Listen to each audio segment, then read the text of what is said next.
Pamirsa renggalah ungkuran kasus COVID-19 ring Jemberana Kuningan dahat nincap. Pewahan kasus inucap ngawinang Bupati Jemberana inengah tambah nyalahin malih indik parikrama pawai ogo-ogo.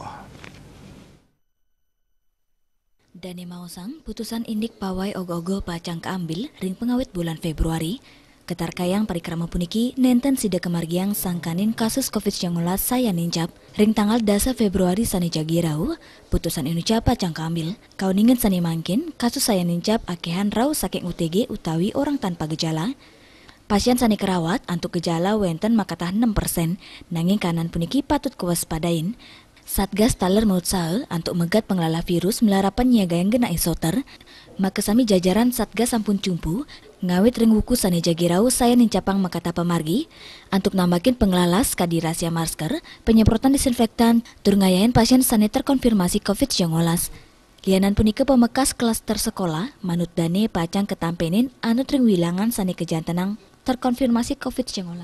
Yening nenten ring sor 6% pacang kemargi yang lockdown kelas, nanging pet prade ngelangkungin wilangan inucap pacang kelaksana yang lockdown sekolah. Asa punika taler yening sekolah nenten nguning ngayang kasus, kantun presiden ngemari yang PTM, patut kauningin langkungan petang sekolah ring Jemberana, siswa ipun kejantenang COVID-19. Makata sekolah ngelaksana yang lockdown, tur ngemargiang pelajaran dalam jaringan utawi daring, wentan taler sane wanta PTM per kelas. Surya Dharma Bali Pos Nguningayang.